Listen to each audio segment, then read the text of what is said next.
Like, aren't you glad that we're doing all of this the day before? Like, I'm not worrying about this. Like, it's not like, oh my God, people are arriving in 5 hours. Nah, no one's arriving today. It's just me and my clean countertops. Thank you, Lysol, for sponsoring that. No, I'm kidding. Oh my God, can you imagine? I would love that.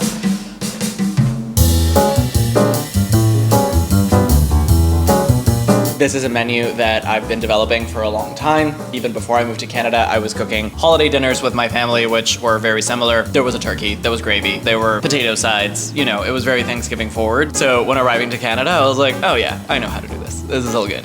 I want you to see how it is that I create the Thanksgiving dinner. It is a spicy, sweet, savory cranberry sauce. It is a delicious sausage stuffing that I love, love, love making. So for day one, tomorrow is Thanksgiving. I'm gonna start prepping today. This is really, really good sourdough bread from the bakery across the street. I go to Ange, they're amazing. I cannot recommend to you enough like getting a good loaf of bread for your stuffing, because stuffing is like 70% bread, let's not lie. So like getting a high quality bread is going to make the difference in making a stuffing that is absolutely delicious. So I'm gonna use the entire thing. So what I'm gonna do is I'm going to hand tear it. I want big chunks. I want them to be irregular. I think that that makes for a stuffing that is clearly homemade. It's not, you're not trying to replicate some sort of store-bought product. And then when they go into the oven and they get baked and they get browned, like the shape and the entire sort of texture of the dish is going to be a lot more interesting than if we just like used a knife.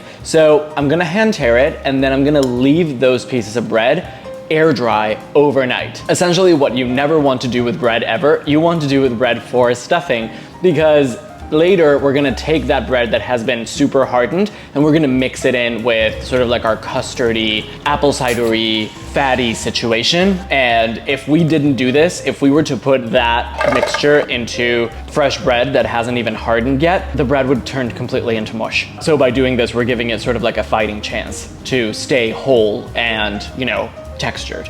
So I'm just using a serrated knife to sort of have an entry point, but otherwise I'm hand tearing it.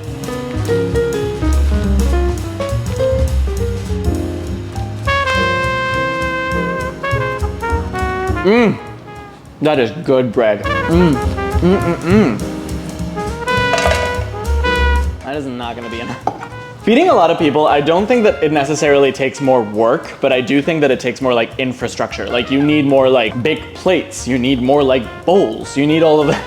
All those things that you don't realize that you need them until it's too late. My bread is done, and now this goes somewhere in my apartment that is not gonna bother me. I might like, before going to sleep, might just like rearrange the pieces of bread, because there are some pieces here that are kind of like on the bottom. So I just want all of them to get like equal exposure to air, and that will let them harden sort of as equally as possible. Okay, turkey, brined, bread is drying. I think I'm done with today. I am going to have a chill afternoon, and I'll see you tomorrow for the big day. I hope you slept well. It's been 2 seconds for you, but it's been overnight for me. My cranberries are cooking, by the way. I added my cranberries with some honey and a little bit of apple cider.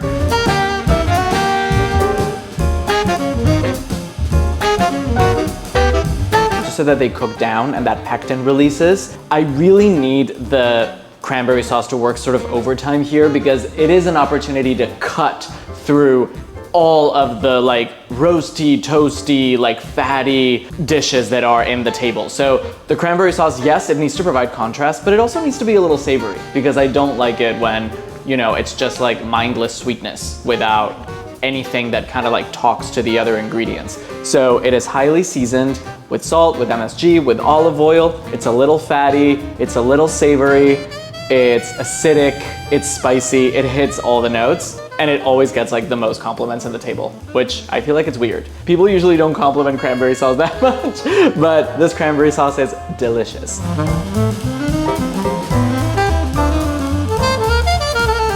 While my coffee is brewing, it gives me great pleasure to announce to you that the next step is to make stuffing. Stuffing, is there anything better? My stuffing has 2 types of alliums, so leeks and onions. They get fried in a lot of butter and in a lot of chicken fat. They also get browned with sausage. So this is some beautiful pork and garlic sausages that, again, I got from Fernando's. If you can go to a butchery that makes their own sausages, I can't tell you what the difference is. Like, the flavor on these things, like... So I'm gonna start by browning my sausage, and then after it's brown, I'm gonna keep the fat of the sausages in the pan. To that, I'm going to add my chicken fat and my butter, and all of this goes on medium-high heat to really brown it. In the meantime, I'm gonna slice my leeks. I'm going to submerge them in water just to make sure that I get rid of any dirt.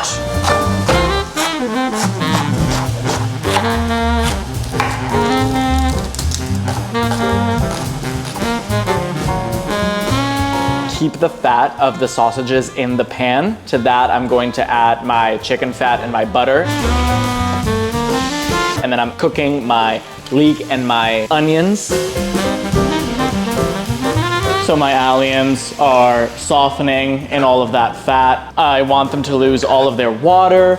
I'm just gonna season them. Once they are like frying and they have shrunken, I'm gonna add my celery.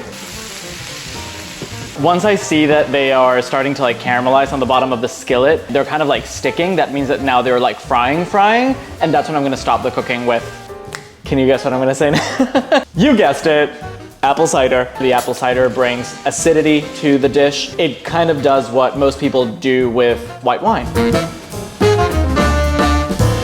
It is looking beautiful. I scraped up the bits of the bottom of the pan, so now there's almost like a pan sauce. That is flavor, that's what we want, that's what makes the stuffing a stuffing. Amaya, can you pass me the bread? Okay, please give it up for our bread. Thank you. In a bowl, I'm going to combine my stock with 4 eggs. And then I'm going to start mixing everything together. I'm gonna start coating my bread in that mixture. Kind of shuffle them around.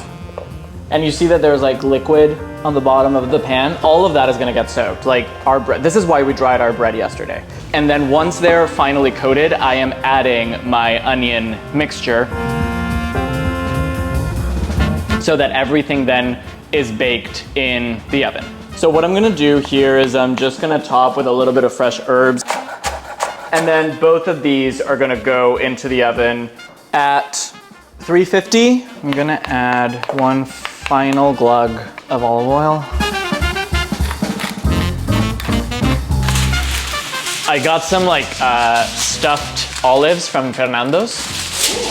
Yeah, I went there and they were like, have you ever had these? And I was like, no, but I'm gonna. Like, nicely packed. There we go. In it goes. For about 45 minutes to an hour, and then after that, we are gonna uncover them and they're gonna go back into the oven without the tin foil, and it's just gonna be to get those tops nice and brown. Thanks for the tin foil, girls.